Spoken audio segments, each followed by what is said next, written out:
O que acontece quando o poder se recusa a prestar contas? Quando a verdade é silenciada e a justiça é ignorada? Prepare-se para descobrir os bastidores de um fato histórico que tem abalado nossos alicerces da nossa democracia e se chama STF. Eduardo Tagliaferro foi nomeado em 2022 pelo ministro Alexandre de Moraes como assessor-chefe da Assessoria Especial de Enfrentamento à Desinformação. Ele foi investigado e indiciado pela Polícia Federal como responsável pelo vazamento de informações para o jornal Folha de São Paulo, quando Moraes era presidente do TSE.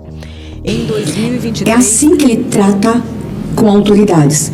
Aí eu fiquei imaginando o senador Marino Malta, se um requerimento aprovado e assinado por 16 senadores se perdeu no gabinete dele, as petições dos advogados lá do interior, como é que essas petições são tratadas?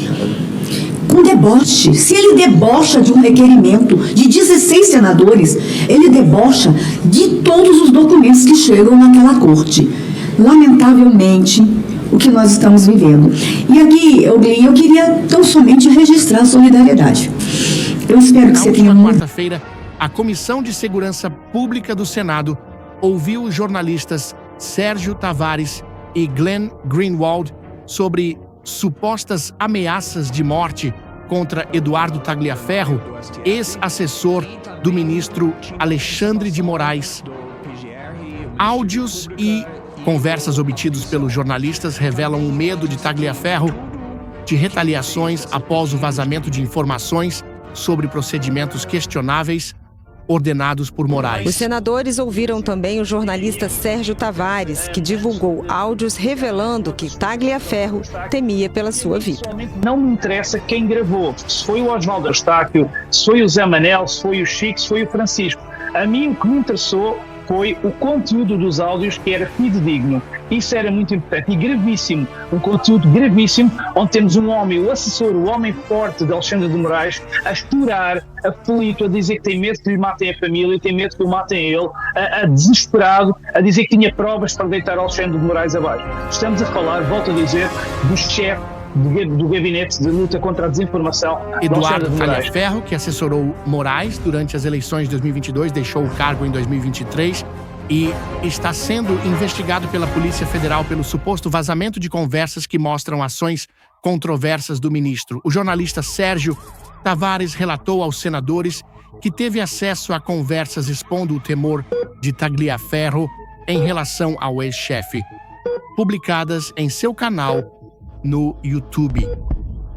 Segundo Tavares, o conteúdo dos áudios era gravíssimo.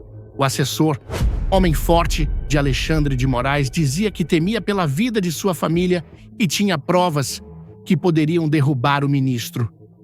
O senador Flávio Bolsonaro considerou muito graves as informações trazidas pelos jornalistas, destacando que medidas foram tomadas por Moraes sem o devido processo legal, desrespeitando princípios constitucionais. Tagliaferro enviou um áudio aos senadores justificando sua ausência na sessão, alegando questões pessoais e a preservação de sua segurança e de sua família. O ministro Alexandre de Moraes e seus juízes auxiliares convidados para a audiência pública não compareceram, gerando indignação entre os senadores.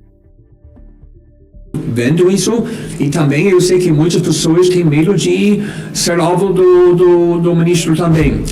E também neste caso, foi, por exemplo, depois do primeiro dia, quando começamos a publicar essa reportagem, o ministro Moraes se defendeu no STF, todas as palavras, todas as frases que ele sempre usa para criminalizar jornalismo, para criminalizar discursos, opiniões, ofendendo a honra do Supremo. Então, ele sempre está interpretando qualquer crítica, qualquer reportagem, qualquer denúncia como um crime. Esse é o instinto de imediato falando que esse é o motivo de desestabilizar ou destruir as instituições brasileiras. E isso, obviamente, estava incluindo não só nossas fontes, mas também nós, como jornalistas. Inclusive, o maior jornal no Brasil, do Folha de São Paulo. Este é o ponto crítico da narrativa.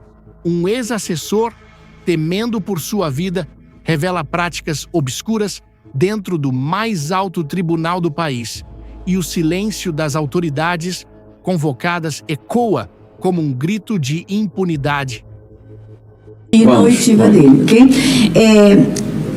Dada a ausência do ministro Alexandre, que ele tem a oportunidade de se defender aqui na comissão, inclusive das alegações do jornalista Glyn, ele não veio. É uma pena ele não vir a esta casa, é uma pena ele disse respeitar esta casa o tempo todo. Deixa eu contar um fato para os senhores, inclusive para o senhor. É um fato que aconteceu, que estava presente tão somente eu e o senador Isalci. Acho que meu Magno sabe disso. Nós tínhamos um requerimento assinado por 16 senadores para visitar o Anderson Torres. Esse requerimento ficou 6 meses com inúmeras reiterações de pedido de despacho. Ele não despachava o requerimento para 16 senadores visitar o Anderson Torres. O que aconteceu, Glyn? A gente não aguentava mais esperar o despacho, nós marcamos uma reunião presencial com ele. E nesse dia, era o dia, acho que, de votação de reforma tributária, não pôde todo mundo, fui eu e o Isalci conversar com ele. Nos atendeu ali atrás, no cafezinho, e nós perguntamos, ministro, é possível o senhor despachar o requerimento? Ele respondeu, que requerimento? Um requerimento aprovado no plenário, vindo para cá com 16 assinaturas para a gente visitar o Anderson. Ele falou assim, é assim que ele trata com autoridades. Aí eu fiquei imaginando o senador Marino Malta, se um requerimento aprovado e assinado por 16 senadores se perdeu no gabinete dele, as petições dos advogados lá do interior, como é que essas petições são tratadas? Com deboche. Se ele debocha de um requerimento de 16 senadores, ele debocha de todos os documentos que chegam naquela corte. Lamentavelmente, o que nós estamos vivendo. E aqui, eu queria tão somente registrar a solidariedade. Eu quero que você despachou todo mundo. Pois ele despachou o meu e eu fiquei segurando. Não fui para esperar ele despachar o outro. Porque é um absurdo. O Marinho foi lá e dizer, é um absurdo. Quando ele despachou para os parlamentares, eu já tinha o despacho para ir sozinho. Veja que deboche. E ele traz naquele pedido, primeiro de visitar os presos, e, assim, ele põe a exclusão dos nomes que não pode visitar. E inclui Flávio Bolsonaro, inclui Eduardo. Ele tem uma fixação no seu pai, que eu não sei qual que é. Não sei qual que é, mas que tem, certo? Tem fixação em Daniel Silveira, também não sei qual que é, mas que tem, certo? E aí ele despachou, veja só, o tamanho do deboche. E aí eu visitava o presídio de todo mundo que você citou os nomes aí, eu tive no mínimo 20 vezes com cada uma dessas mulheres, com os homens e tal. Eu ia para o presídio, inclusive nós temos aqui a filha do Prezão que está ali filmando. O pai morreu nas vísceras do Estado e eu tenho o prazer de ter a memória do Prezão dentro do meu gabinete o tempo inteiro, porque ela está cooperando conosco lá no meu gabinete. E esse deboche de que a prerrogativa de um vereador é fiscalizar, porque a outra ele propõe, é só indicação para o prefeito. Ele só faz se ele quiser. Então essa de legislar de vereador não existe, é mais ou menos. Mas fiscalizar ele pode. Ele vai no hospital, ele vai no presídio. Nós temos essa prerrogativa, entre tantas outras, somos senadores da República. Demandados pelas redes sociais da população. Se faz ouvir de forma cidadã nesse aspecto. E nós começamos a assistir com muita atenção, né, os relatos que Vossa Senhoria faz, ou fez, né, na Folha de São Paulo, né, em relação aos diálogos, eu diria, cabulosos, né, que ocorreram entre juízes auxiliares do então ministro, presidente do Tribunal Superior Eleitoral, Alexandre de Moraes, e assessores, né, do próprio tribunal, no caso. Revelações tão alarmantes, a ausência de respostas apenas aprofunda a crise de confiança nas instituições. O povo brasileiro clama por transparência, justiça e responsabilidade. Não podemos permitir que o silêncio se torne cúmplice da injustiça.